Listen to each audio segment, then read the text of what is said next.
Hey everyone, welcome back for another deep dive.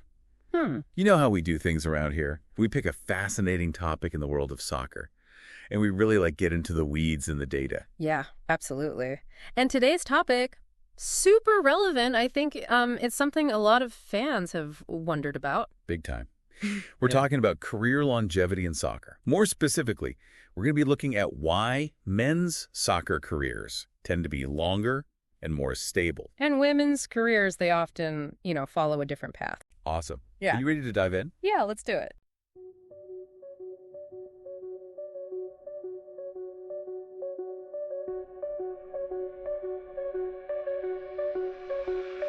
Data on the screen, numbers come alive. Male, female flows where the patterns thrive. Visual charts, public colors unify. Gender decoded, bringing truth to light. Small drum fill.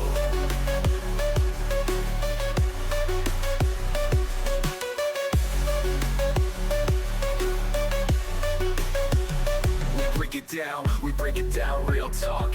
Trends unveiling facts from every block. Here's your insight, watch the data glide. Gender decoded, let the beats collide.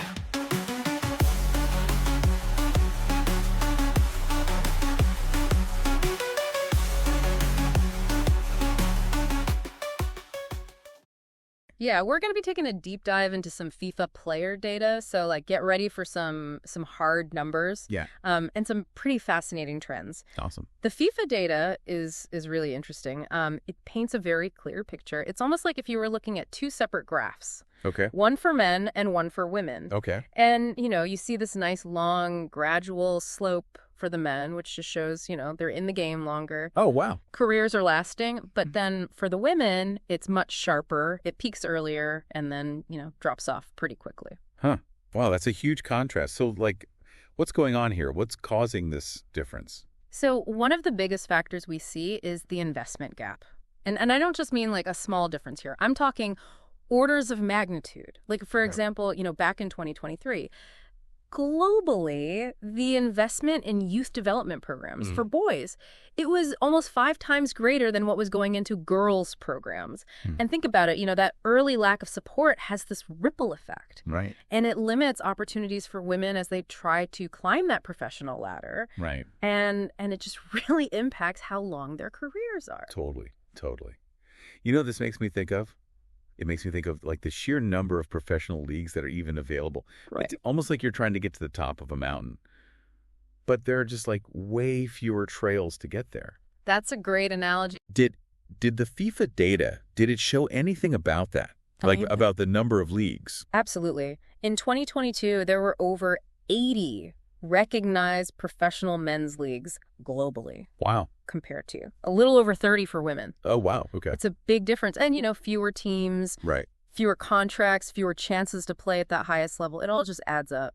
So it's women are almost getting squeezed out of the professional pipeline before they even have a chance to really get started.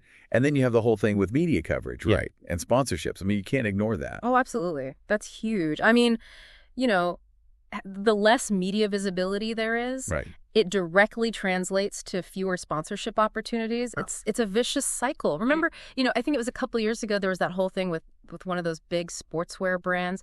They were offering significantly smaller bonuses to the female World Cup winners. Oh, yeah, I remember that. It was a huge deal. Compared to the men, right. Yeah. And that kind of stuff. Those disparities in recognition. Yeah. Financial support, it directly affects their ability to build a career that lasts. Totally. It feels like women are constantly battling to make any progress. It's an uphill battle. Yeah. And I imagine it has to factor into, their decision of how long do I want to stay in this sport? Yeah, for sure. And it's not just about the money either. Right. I mean, societal pressures, traditional gender roles, they're all at play here too. I can definitely see that. There's still this pressure, sadly, for women to, kind of prioritize family over career. And that probably leads some of them to step away from soccer, sooner than they might otherwise want to. I think that's a big factor, yeah. And you combine that with all the inequalities we talked about. Yeah. It creates a really, really tough situation for women who are trying to have these long careers. Okay, so we talked about a lot of those external pressures. But what about the game itself? Like the physical demands, are there differences there that maybe contribute to, this whole pattern? Great question. So, research has actually shown that, like, women soccer players, they're actually more susceptible to certain types of injuries, Oh, wow. particularly like ACL tears. And, for a long time, the support systems like specialized training programs, injury prevention stuff that was tailored to women, it just wasn't as available. And those gaps in support, they definitely have an impact on how long they can play.